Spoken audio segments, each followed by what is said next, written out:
Shepherd has been serving the children of Indianapolis and helping families for 34 years. We work to break the cycle of poverty on the Near East Side of Indianapolis because we love the children in our neighborhood. We are privileged to watch our neighbors grow physically, emotionally, spiritually, and academically through the relationships we build every day. Partnered with Shepherd by donating $34 to celebrate 34 years. Visit shepherdcommunity.org/BLF to join us.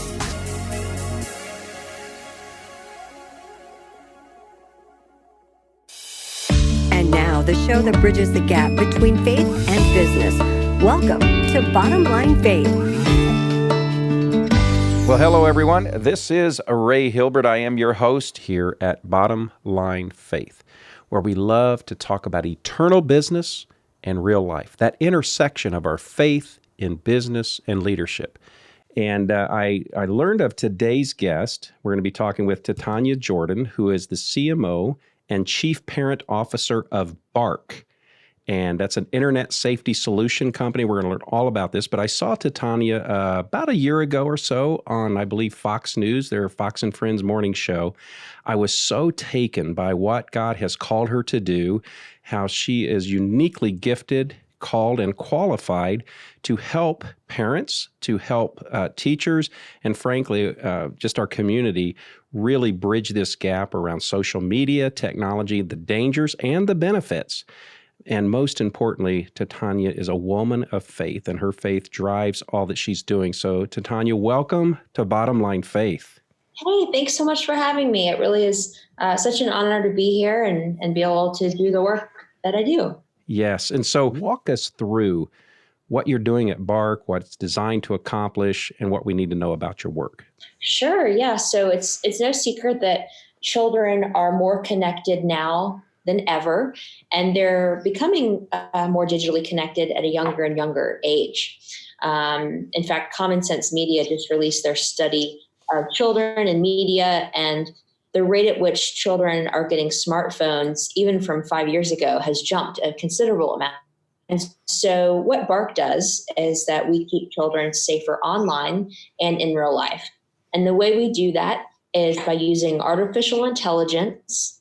Basically, we're just using technology to connect to over 25 social media platforms, email accounts, and text messages. And then once we have connected to those accounts and devices, we then analyze for dangers. So our technology is looking for things like cyberbullying, sexting and sexual content, thoughts of suicide and depression, potential drug use, online predators, and acts of violence.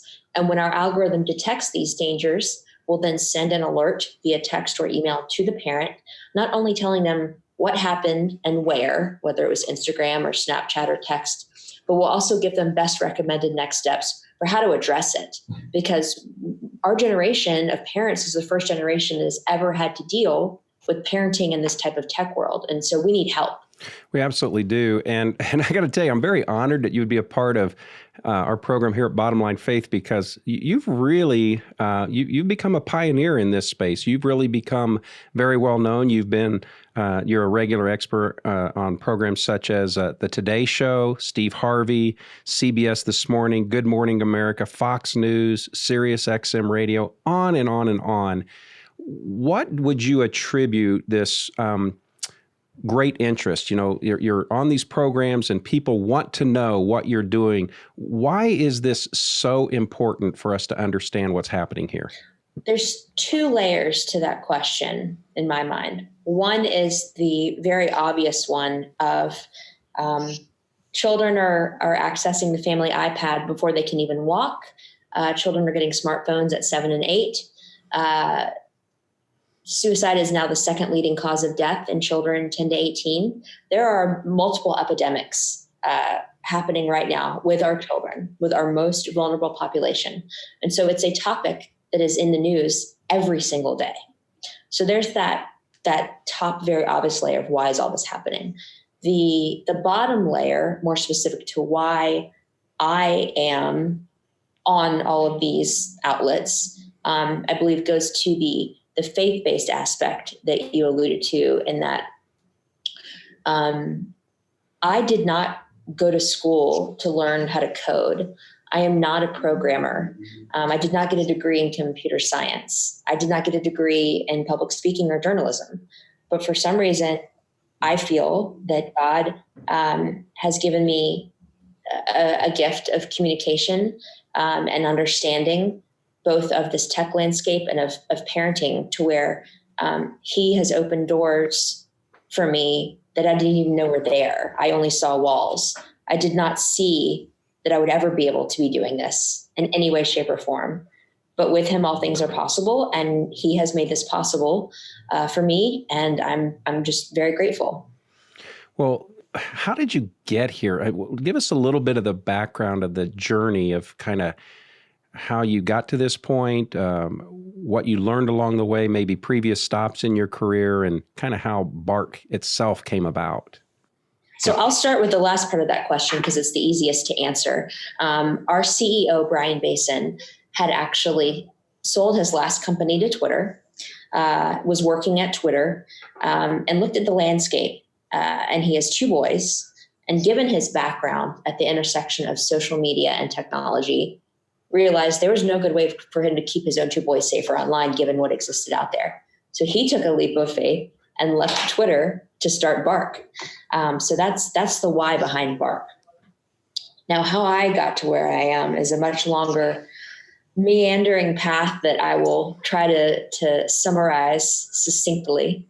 I started my career in traditional media at a local radio station here in Atlanta. So, top 10 market, big market, learning the nuances of communication and copywriting, which is, writing commercials, writing the ads, marketing, how that went along with communication. And, at that time, in the early 2000s, the internet was blowing up and was also becoming a vehicle for internet marketing and media marketing. Around that time, things like Pandora were sprouting up, and MySpace was coming up, and Facebook moved from a platform that only college students to use that 20-somethings like me at the time could use. So there was this whole new world of communication that was blowing up. And so I'm thankful to have been in the professional world at the time where both traditional and digital media were crossing over in really, really new and innovative ways. So I had a unique insight into that. Around that time, I decided that I wanted to try to start a family. And so was blessed to be able to have my son, Jackson. And at that same time, the economy tanked, like, boom. And so being a 100% commissioned salesperson at a radio station, when you're the youngest account executive on the team, is not a great place to be in, because I didn't have the big accounts like Home Depot and, Warner Brothers. I had the local, sandwich shop that didn't have the budget. So combine that with my postpartum depression that about 10% of the population will experience as childbearing women, which I didn't realize at the time. It was just too much. I could not go back into that space. I just had to be with my son. I had just given birth to this baby, and I just had to focus on keeping it alive, much less thinking about getting dressed for work to go close deals. It wasn't in my realm of possibility. So, given that specific time in my life, I turned to the internet. I turned to Facebook to learn how to breastfeed and what problems I'm having and how to get my kid to sleep through the night, and how do I deal with these feelings of anxiety and depression that I'm going through, and is this normal, and what do I do? And there's all these things that I had, thankfully, the internet and mom groups and Facebook groups and forums and blogs of other women who were brave enough and candid enough to share their stories. And so I saw all of this happening. And I mentioned breastfeeding, which I promise has something to do with my career. I was having trouble, and so I reached out to a lactation consultant who was like in her 60s, and she helped me figure out how to feed my son in that way. And I wrote her a note to thank her. I just thank you so much for helping me get through this rough time. How can I ever repay you? If there is a way, let me know. And she actually wrote back, and she said, well, actually, you can help me. What do you know about Facebook? And I was like, oh my gosh, what do I know about Facebook? Like, let me help you out there. She was like, I need to be able to reach moms on Facebook. And so I helped her do that from home. I helped her grow her Facebook page to a group of about 8,000 moms, and her brand took off, and it went really, really well. So I saw an opportunity to be able to basically create my own social media marketing agency for brands that wanted to speak to the millennial mom. From there, this is where I can really fast forward. It snowballed. Mm-hmm. One of my clients, because I grew to have a team of clients and a team of other moms that could work for me from home. One of my clients asked me to come aboard and be their full-time CMO. And that was an amazing opportunity because it was right here in Atlanta. I didn't think that I could have a tech career in Atlanta. I thought I had to be in San Francisco or New York. This was a company in Atlanta. I also didn't think I could be the CMO of a tech company without having a, CS degree. But again, with God, all things are possible. It became possible. And then from there, just opportunities kept coming about. Yeah.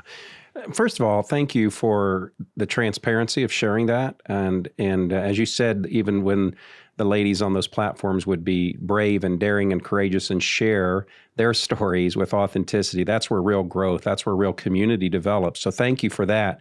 So in that season of life, we'll get back to work and career and technology and everything, but this is just as much about your story as anything. How was it that God pulled you through that dark time? You talked about the postpartum depression. You talked about finding meaning and purpose. How did your faith anchor you? How did the Lord speak to you and pull you personally through that dark season? Wow. Well, we're about to get really real here then, because as I was literally giving birth to Jackson, I had been in labor for 28 hours and I couldn't do it anymore. Yeah. I was not strong enough.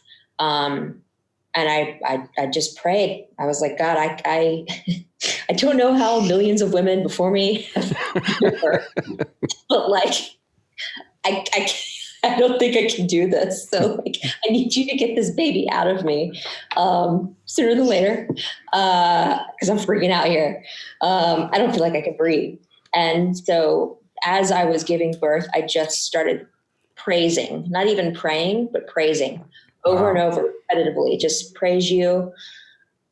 Thank you. Praise you. I just was thanking him because I had literally just given up and given God, and it was just a blur around me. So that was one element of just surrender and giving up to his strength and his glory and grace. And then afterwards, I was really short of breath. And I didn't know that was a problem. And then I was reading some literature in the hospital, like, if you're short of breath, that's a big problem. And I was like, oh. So long story short is my heart, after having my son, the muscle had been weakened. Wow. And that's called postpartum cardiomyopathy. Sometimes it will kill the mother right away. Other times it makes the mother have to be on a wait list for a heart transplant. Other times it makes the mother have to live with reduced heart function the rest of her life, but it's manageable with medicine. And then in other cases, it gets better. So for the first 30 days of Jackson's life, I was short of breath, terrified, sleep deprived, and worried that I was going to maybe die. And so I just spent every night, on my knees, just praying for God to, have mercy on me and heal me and help me to be on this planet for my child. And so I went back to get the follow-up, what's it called? Echocardiogram to check my heart. And they said, you're fine. They said, you're fine. You are healed. You are fine. You don't need medicine. You don't need a heart transplant. You're okay. And come back in 6 months, we'll test you again. And so that 6-month span was also a time of fear and prayer and fear and prayer. And I went back again, fine, totally healed. And I don't say that with, I don't know what the word is, but I know there are many, many times that people go through hardships and illness and they are not divinely healed. Right. I don't want to assume that will happen just because you pray, or because it's a matter of how strong or not strong your faith is. Right. But for me, I attribute that to God. I'm eternally grateful to Him for that gift that I get to be here with my son, and I don't, have to be in a less compromised state of health. Yeah. So that's one element of it. And then also, even during that time where I was at my most depressed and anxious and sleep deprived and hormones are crazy and everything's all out of whack, it's truly just finding the beauty, even in the hard moments. I mean, I had a beautiful, healthy child, and watching him grow and him laugh and the bonding. And when it was warm enough to take him outside for walks, just nature, the clouds, the flowers, everything. I really truly try to see beauty in everything, even in, the rainstorms. And so, clinging to things of beauty and joy were also helpful during that time. That is so powerful, and I'm going to add just a little bit of levity to our conversation, because you've given me additional context. Because growing up, my mom would always say something to me like, "Oh no, you're not going to talk to me that way after I gave you birth." So I say that to my son. So you've just given me even greater appreciation for my mom. As soon as we get into our conversation, I'm going to call her and tell her I love her all over again. Thank you, Titania. That's fantastic. I remember looking at my mom and just being like, you did this twice. Yeah. Without drugs. Yeah. What were you thinking, right? How did women, again, like, I have so much respect for every single mother, both biological and not biological, but specifically the biological ones that did this for so many years without the medical, interventions I had. It's a thing. That's so powerful. So we'll get back to the technology conversation in just a moment, but as you've shared your story, thank you. And so let's say, our audience, Titania, is primarily business owners, leaders, executives who are trying to live out their faith, right? So what word of encouragement would you have right now? Maybe there's a businesswoman, an executive, an owner, what have you, who's listening to our conversation, and maybe she had a similar experience in childbirth or in the early days of parenting, or maybe she's wrestling right now with just balancing this motherhood and business. And what word, just give that woman right now a word of encouragement. What would you say to just lift her spirit and give her courage? Oh gosh, I would say you are doing a great job. You really are. If your child knows that you love them, it's okay. That's all that matters. I mean, my son doesn't see me a lot during the week. Sometimes I don't get home until after dinner, or sometimes until after he's already asleep in bed. But that child, you ask him if his mama loves him, he will say nothing but a resounding yes. So I know that there are moms that are working overtime, with multiple jobs at once, single moms especially. Oh my gosh, you are doing a good job. I mean, my mom was a single mom growing up, raising 2 children. It was very hard. There was a lot of stress, a lot of conflict, a lot of mistakes that she wishes she could go back and fix. But at the end of the day, when I look back on my childhood, I have a few things. One is mad respect for her. I know that she worked so hard to try to provide for us. And I respect her work ethic. I respect her strength. And she couldn't be there every field day or PTO cookie bake sale day. And maybe at the time I was a little lonely or sad or jealous of other kids whose moms could, but I'm okay with it now. And I think there's also a reality check that we all need to realize that we can't do it all. We can't have it all. Like I cannot wake up at 5 a.m., work out, try to keep a perfect body, try to feed our family only organic, non-GMO, whatever, and hit all my goals at work, get enough sleep, see my friends and family enough. Like I'm not able to do all of those things all at once. Right. I have to pick a couple, and be okay with fast food every now and then, or missing certain engagements. So just to every woman and man listening, like, you are enough, you're doing good enough. make sure your child knows that you love them and you're there for them, and everything else will fall into place. I love it. Thank you for that. Because, we all need a word of encouragement. And we all need to be reminded that we are doing our very best. And the tie-in in my mind is, as a parent, so often we feel helpless. So often we feel like we don't have the answers. I've got 3 kids. I've got a 20-year-old son who's in college. I've got an 18-year-old daughter who's in college. And I've got a soon-to-be 16-year-old going on 40 who's in high school. Ooh. And, I so often feel like I'm overwhelmed because they're on all these the platforms and the new app, and they're snapping this, and they're using terminology that I don't get. I don't understand.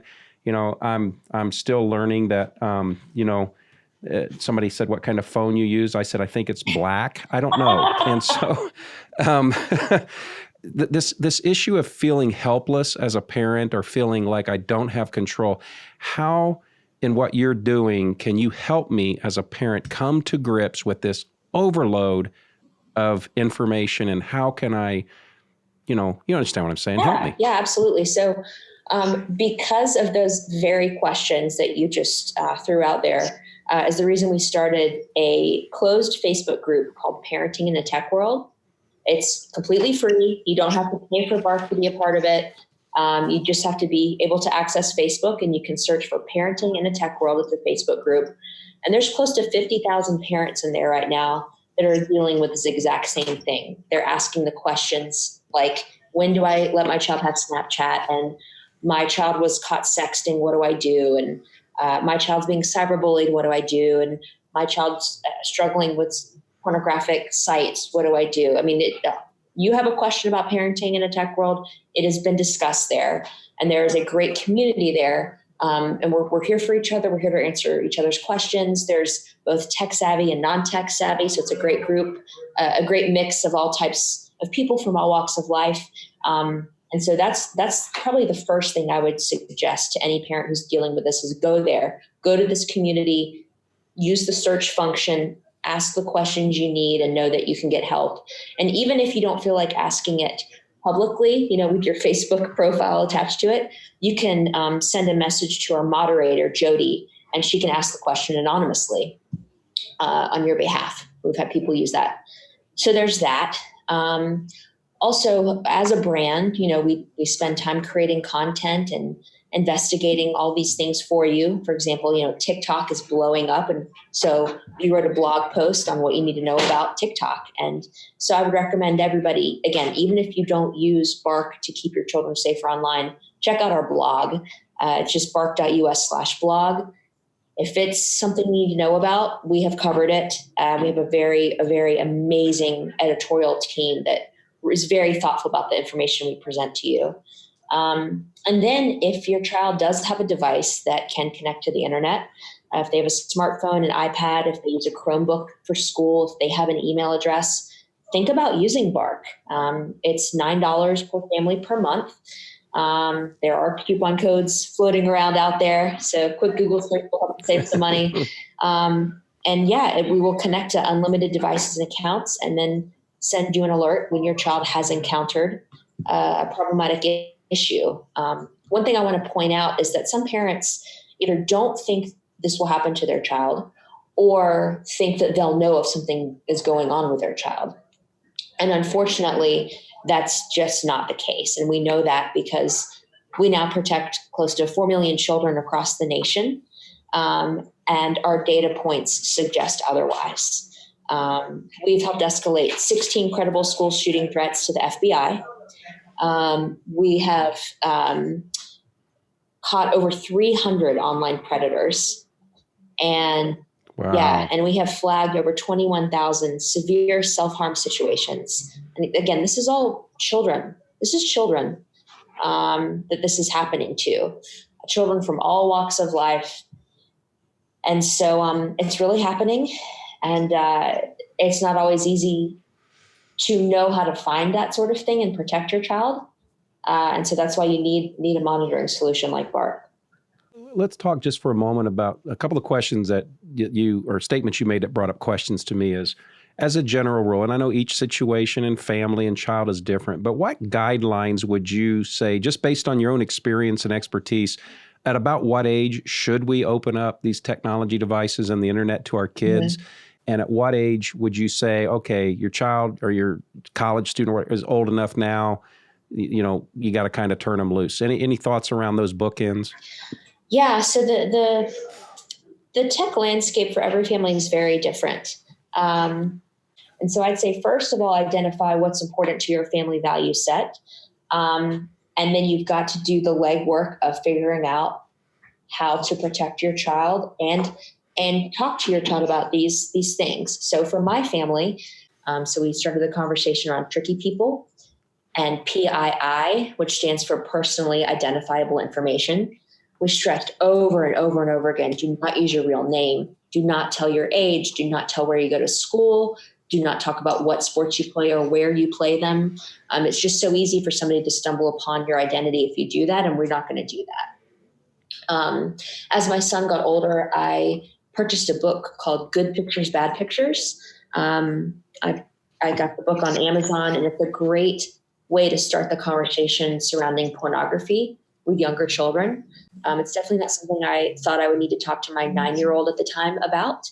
But given the fact that, he rode a school bus where other kids had a smartphone that maybe did not have parental controls, he was going to be exposed to it. And so I needed to be able to talk to him about it and what it is and how it can affect your brain and your heart and what people who are in that industry are experiencing as well. And sometimes they might not be in it of their own volition. And so once he got old enough, for our family dynamic, I did allow him to have a smartphone. And we went over a tech contract. We have a parent tech contract available on our Bark blog, but you can also just Google, family tech contract and tailor it towards your family dynamic. And some of the things that we went over were that when you're away from home and you're not in school, your phone needs to be off silent, because if I call you, you need to pick up. If you need to download an app, we have to approve it. And we actually use Google Family Link as the parental control system on his Android phone that will give us permission and him permission to download apps. One thing I love too about Google Family Link is that it allows me to track his location. And so if I want to be able to give him the freedom like I had as a kid to go ride his bike to a friend's house without being completely terrified that he would not return home, I can open the app and see where his location is. And that's very, very helpful. And then for older children, when they start to drive or ride with friends who can drive, there's the Life 360 app that can not only tell you about their whereabouts, but even report on the speed at which they're traveling. So that was a very long-winded answer. That was fantastic. But and you just kind of added to my anxiety of all these things I need to learn. I'm an old guy, and so, and so I'm thinking, okay, I'm going to speak on behalf of the parent right now who has maybe that 14, 15, 16, 17-year-old, and they're thinking, okay, this is great. The toothpaste is out of the tube. They've been on their smartphones forever.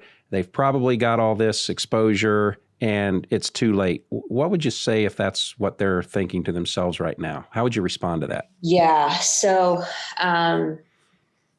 first of all, completely understand it's very hard once you've let the water out of the dam to get it back in. So it's probably not logical or feasible to think that you can backtrack a whole lot. However, it doesn't mean you shouldn't try. It's never too late to try. And so I would start with the conversations, see what's happening in the news, bring it up with them. Hey, I hear TikTok is like the coolest app. Like, are you on it? Are your friends on it? Can we look at it together? Show me like what's fun about it. Show me what's cool about it. Just having those conversations will help you be able to relate to your older children more easily. Again, for me, when Fortnite was all the rage, the last thing I wanted to do was sit down and play it with him. But I needed to know what he could encounter on the platform. So I had to sit down and have him explain it to me. And it was painful, but it was also enlightening. And it was a way for us to bond because that was what was important to him. Also, just knowing that mental health is a big issue for our teens and tweens that also has a large stigma attached to it. Being open to having those conversations with your children about, how does it make you feel? Like when you're on Instagram and you see that everybody else is at that concert and you're not, does that hurt? It would hurt me if I were you. If you, have a crush on this boy or girl and all of a sudden they just go dark, they go silent on you, that's got to really hurt. Or you see them in an Instagram photo with someone else, right? Yeah. Just letting them know that you understand the pain that is present in their world, even though you're not directly experiencing it or directly experienced it as a teen, is a good way to lay that groundwork for future conversations. Also letting them know that they're going to make mistakes. They are good kids that make bad choices. And letting them know that you'll be there for them when they do make mistakes, not to judge, not to take away the device necessarily, because that is their lifeline to the world, but to talk with them through the ramifications of their actions. Letting them know that you realize their frontal lobe that makes the decisions is not fully formed until they're in their early 20s. So you don't expect them to be perfect all the time, but you do expect them to come to you and talk to you so that you can help them. That's key. And I know it's easier said than done. And I know the second, my son comes home after making a bad choice, I might not be so calm. That's what I plan to do. And I hope that he will be open with me in that process. That is fantastic. So thank you. What is a question or an issue that you wish more people that you're talking with would ask you about all this? What's something that I just wish they would bring this up, or I wish that they would take this into account? What would that be? Thank you for asking. I wish parents knew just how prevalent online predators were online. And I don't just mean the really creepy, scary dudes that you hear about in the news, but less egregious ones. And I say that with caution because every instance is pretty egregious. But as a 15-year-old girl, not putting out any sort of seductive content on the internet, let's just say you're a 15-year-old girl, you have a Reddit account and an Instagram account, and it's private. You're only connected with your friends on there. You'd be surprised how many solicitations she might receive from men over the age of 18 that know that she is 15 and are sending her inappropriate photos to her other DM, direct message inbox, that are asking her to meet up, that are grooming her, that are trying to gain her attention and her affection. There are a lot of lonely children online, a lot of children that are just looking for love and acceptance, and that's who these predators are targeting. And so I just want parents to know that there is so much more of that going on than you can possibly realize. We've seen it firsthand. And chances are, because it's such an uncomfortable topic, your children are probably not going to come to you about it and let them know that they're engaging in a conversation with this person, or that they've received inappropriate images or video or requests for such. It is scary. It is very scary, and it's very real. As these, I mentioned to you earlier, I've got a soon-to-be 16-year-old daughter, right? So, what should I say to her tonight? And I'm using, obviously, it's a general question for all of us, but where do we start? Where do we start? Well, I would say, and honestly, I'm terrified. I'm really scared for you and your friends and girls and boys just like you that maybe don't have parents who are as engaged or as aware. And so, first of all, I just want you to know that if anything like this ever does come into your life, I'm here for you. I am here for you. I don't want you to ever be too scared to talk to me, worried that I'm going to kick you out of the house, worried that I'm going to judge you. I am here for you. I am your parent. My job is to protect you and love you on this planet. So I am here for you. Second, I want you to know that that I care, and I may not understand about the platform, and I may not get what the latest meme is, but like, you're living in a world that is exponentially harder than any of us had to deal with. You know, if I was bullied on the playground, that was it. Now you're followed. You can be bullied at any time of the day or night. Somebody can take a screenshot of a mistake that you made and share it with the entire school. Yeah. I feel for you, and I have a great deal of empathy for you. And I'm just here for you in this process. Depending on, I don't know where your child's interests are, but if she is a performer or an artist or that sort of thing, and she's putting content online, I'd have those conversations about making sure she's protected, and that people who contact her aren't doing so for nefarious purposes. If she may or may not have some issues with depression or anxiety, having those conversations around your mental health and how just being on a screen too much can impact you. Yeah. That hit of dopamine and serotonin that you get from likes and followers is not necessarily the best way to get dopamine and serotonin. And so making sure that you're disconnecting as a family and then connecting with people in real life is also key. Oh, that's fantastic. Thank you. The last section, just a couple of questions that I always love to kind of engage with our guests here at Bottom Line Faith is kind of like I call advice and insight. So if you had a chance to go back and sit across the table from the 20-year-old version of you, what advice would today's Titania give the 20-year-old Titania? Oh my God. Isn't that a fun one? Huh? Isn't that a fun one? Gosh, well, it's funny that you said 20, because at 20, I was making a lot of bad choices, sir. So, okay, 21, whatever is the best age for you to answer this. I'll give you grace. 20's good. That's when I needed 39-year-old me. Okay. Yeah, so I would say get back in school, go to class every day. We're learning a lot here, aren't we? Yep. Stop doing drugs. Stop drinking alcohol as much as you are. Call your mother back. Start going back to church. Be a good older sister to your sister who is in high school and needs you as a role model. Wow.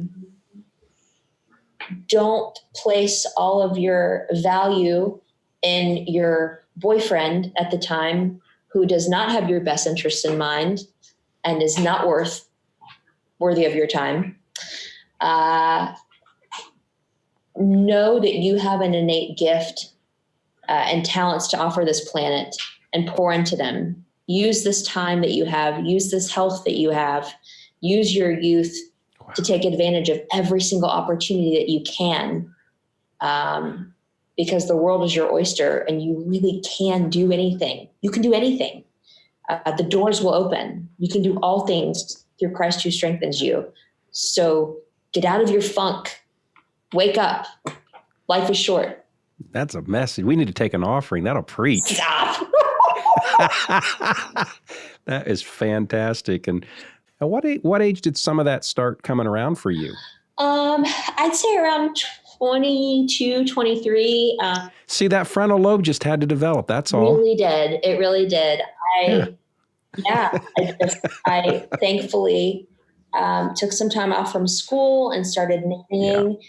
And it was that experience of watching these precious little 6-month-old babies and how pure they were and how the love of life that they had and the love of learning that they had, just watching them. I realized, man, life is so much more than just this college campus and this stupid boyfriend and these stupid parties. Like, there's a whole world out there that I need to get focused on and get my act in gear and start tackling it. So it was a gift to be able to take that time off and get healthier, both in mind and in body, and then go back, finish school with a vengeance, and then just kick butt. Yeah. Yeah. Well, my 18-year-old daughter is a freshman, and she's at a secular school. And I, as a Christian father, I had great concerns about what she would be exposed to in those environments. So maybe you could give me a piece of advice. So she texted me actually it was yesterday, and she says, Dad, and she gave me a screen capture of this thing, and she says, here's what I want to do on spring break. Now, she's a freshman in college, so think back to, your freshman, she says, I want to go on a missions trip to Nicaragua. What do you think I should tell her? Oh my gosh. And then she asked me today if I'd go with her. Okay, so yes, get your vaccines. Yeah. Yes, I'm coming with you, because do you know what I was doing spring break freshman year of college? Do I want to know? I was in Panama City Beach, and I'll leave it at that. So, yeah. Okay. Okay. You say yes and you go with her. That's what I needed to see. God had this whole conversation arranged for both of us today. So, well, Titania, I am so grateful for the conversation today. And for those who, listen to our program regularly, they know there's one question I ask every single guest, and I would be remiss if I didn't ask this of you as my last question. It's what I call my 423 question. It's based out of Proverbs 4:23, where Solomon writes, above all else, guard your heart, for it determines the course of your life. So I'd like you to fill in the blank as your last kind of piece of advice for our audience today. Titania, what would you say to our listeners above all else? I mean, it's hard to top the guard your heart line. I mean, can't beat that. Solomon was the wisest guy ever, right? I was saying. So, but if I had to have a close second, above all else, have ongoing dialogue with your children about the tough, awkward, uncomfortable issues, because it's in the long-term journey that they will know that you can be a place to talk to them about that sort of thing. You can't just throw it out there once and be like, hey, do you know what sexting is? Cool. Okay, I'm glad we had this talk. The end. It's a long-term thing.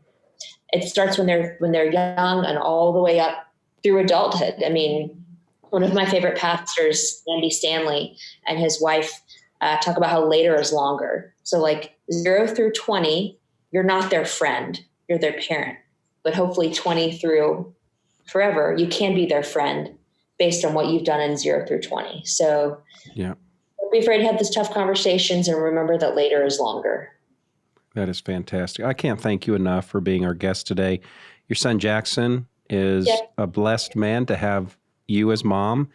Our country, this world is blessed that God has called you and gifted you and positioned you to do what you're doing. And I just want to affirm you, and I want to say thank you for not only the conversation today, but all that you're doing to live out God's calling on your life. Thank you. Thank you. Thank you so much. I really, really appreciate this time and this opportunity. Well, folks, I think you'll agree with me. What an amazing conversation. And what we've just learned from Titania about parenting in a digital world, that the challenges that we have as leaders at home and in the marketplace, and how important it is to have meaningful conversations with our kids and with those that God's calling us to live. I really believe that if you're like me, you've been challenged and encouraged today. You've gotten some great information, perhaps some of it new, but I want to just encourage you, take the next step. Go to Titania's website that she talked about, bark.us. Join their Facebook page, which is called Parenting in a Tech World. It's a private page there on Facebook. Get engaged in the conversation so that together we can protect our kids and help them succeed as God's calling them forward. So until next time, I am your host at Bottom Line Faith, Ray Hilbert, encouraging you to live out your faith every day in the marketplace. God bless, and we'll see you next time. Bottom Line Faith is brought to you by Truth at Work. If you'd like to hear about new episodes or listen to past episodes, visit us online at bottomlinefaith.org. You can also subscribe to the show through Google Play and iTunes. This episode has been sponsored by Connor Insurance, an auto owner's insurance company. Hi, this is Abby at Connor Insurance. There have been record amounts of rain all across the country this year. Most damage occurs when water backs up in your drains and basement fixtures. If you have a basement, you need to check the limit your policy provides for water backup. If you aren't sure how to check, just give me a call or visit us at connorins.com.